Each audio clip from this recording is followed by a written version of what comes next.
Hello, bienvenue les amis, salut, c'est Sébastien sur Actualia, on YouTube et www.actualia.fr. Aujourd'hui sur Actualia Tech, la chaîne d'info multimédia, on va se poser une question.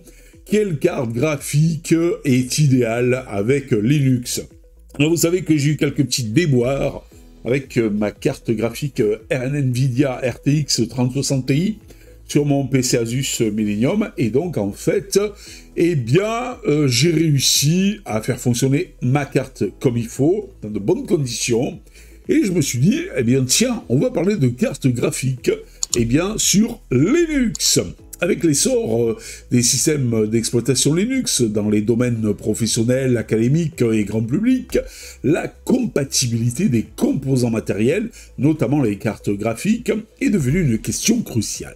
Mais la sélection d'une carte graphique adaptée est essentielle pour une expérience fluide, que ce soit pour l'utilisation basique du montage vidéo ou encore des jeux vidéo ou les applications professionnelles.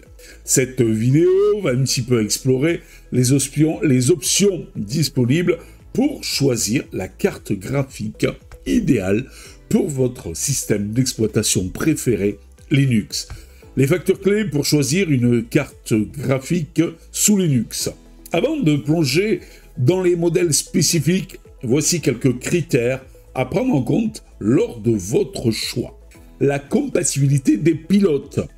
Les performances d'une carte graphique dépendent largement des pilotes disponibles.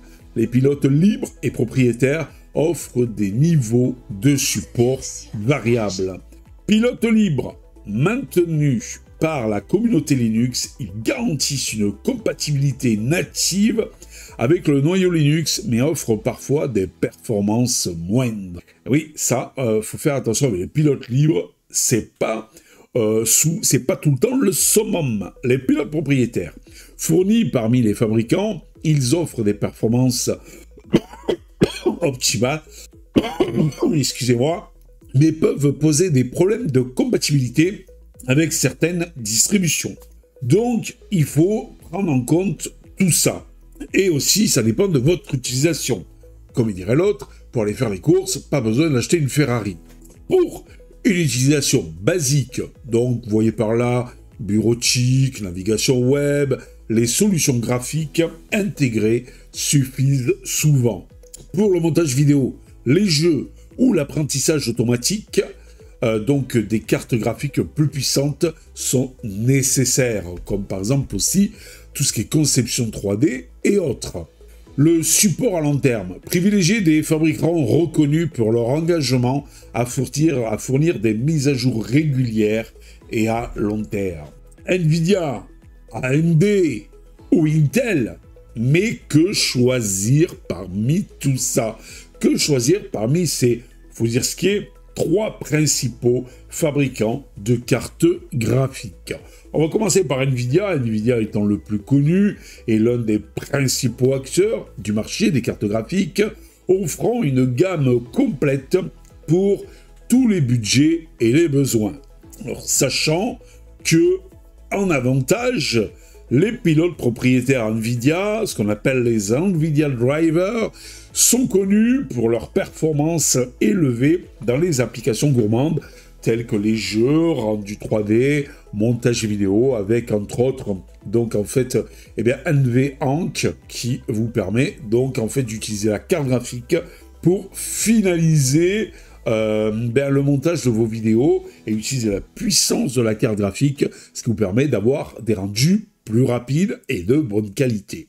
Nvidia, c'est aussi une large compatibilité avec des logiciels professionnels tels que Blender et DaVinci Resolve qui sont optimisés pour Monsieur Nvidia par exemple. En inconvénient, les pilotes libres, ce qu'on appelle les pilotes nouveaux, offrent des performances inférieures et un support limité des modèles les plus récents de cartes graphiques Nvidia. Je l'ai testé sur ma 3060 Ti, c'est une catastrophe. Donc, les configurations des pilotes propriétaires peuvent parfois être complexes ou compliquées sur certaines distributions. Les modèles recommandés, donc pour que vous ayez une Nvidia GeForce qui fonctionne bien, eh bien, privilégiez plutôt les GTX 1650 supérieure pour une utilisation moyenne. Pour les NVIDIA RTX 3060 ou 4060, pour les applications intensives. Sachez qu'il faut faire attention, certaines distributions acceptent plus ou moins les drivers propriétaires et les cartes NVIDIA. Et là, si vous ne voulez pas être embêté, vous avez une deuxième solution, c'est Monsieur AMD.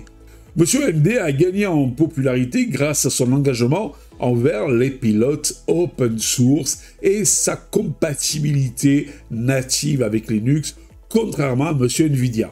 Donc, en avantage, les pilotes libres, les AMD GPU offrent des performances solides sans avoir besoin d'installer de logiciels supplémentaires sur votre Linux préféré.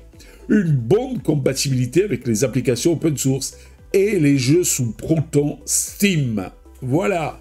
Alors, vous allez me dire, c'est ça qu'il faut, Seb. Ah, il y a quand même des inconvénients. Les performances dans les applications CUDA utilisées en apprentissage automatique sont moins bonnes qu'avec NVIDIA. Et oui, et il faut se dire aussi que vous avez aussi des applications telles que l'IA qui sont moins performantes que les IA que bien sûr que vous mettez installées en native sur votre ordinateur. Par rapport, par exemple, à des Pinocchio, sont moins bonnes sur AMD que sur Nvidia, où souvent elles sont optimisées pour, et voire parfois il ne faut que du Nvidia pour les faire fonctionner. Les modèles recommandés, une AMD Radeon RX 6600 pour un excellent rapport qualité-prix, une AMD Radeon RX 7900 XT pour des utilisations un petit peu plus avancées. Et là, le bon dernier du classement, Monsieur Intel. Monsieur Intel est un choix à envisager pour les utilisateurs cherchant une solution graphique intégrée ou des besoins basiques. Le gros avantage aussi, c'est une compatibilité exemplaire avec les distributions Linux grâce à des pilotes intégrés au noyau. Alors, Monsieur Intel est phénoménal pour la compatibilité avec Linux. J'ai un Dell 3080 qui est full Intel et il fonctionne parfaitement, quelle que soit la distribution que je lui mets dessus. Solution idéale pour les ordinateurs portables ou les mini-PC, mais par contre, l'inconvénient, c'est que malgré qu'ils aient fait des cartes maintenant additionnelles, comme Monsieur AMD et Monsieur Nvidia, les performances pour les chipsets intégrés restent insuffisantes pour les jeux modernes ou les applications exigeantes. Après, vous avez donc le modèle Intel Iris Xe pour une solution graphique intégrée un peu plus moderne. Et après, vous avez des cartes graphiques maintenant qui sortent un peu en externe, comme celles d'AMD ou Nvidia, qui sont pour le moment encore en deçà de ces deux gros mastodontes qui sont AMD et Nvidia, mais ça promet. Conseil donc pour optimiser votre carte graphique sous Linux, mettez à jour votre système, assurez-vous que le noyau et les bibliothèques graphiques comme Mesa sont à jour pour des performances optimales. Choisissez la bonne distribution.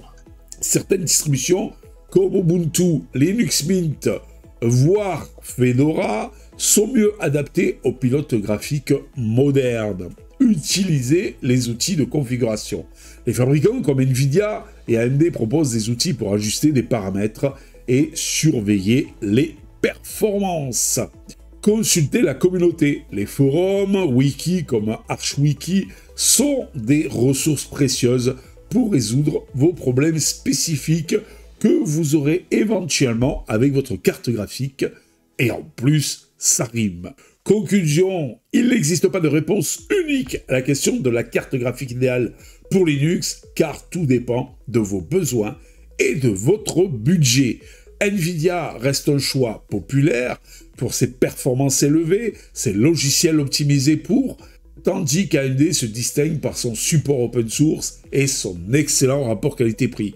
Intel, de son côté, offre une compatibilité fiable, très fiable, pour les usages basiques, en prenant en compte les critères mentionnés et en consultant la communauté Linux, vous trouverez assurément la carte graphique qui répondra à vos attentes sur votre système d'exploitation préféré GNU Linux.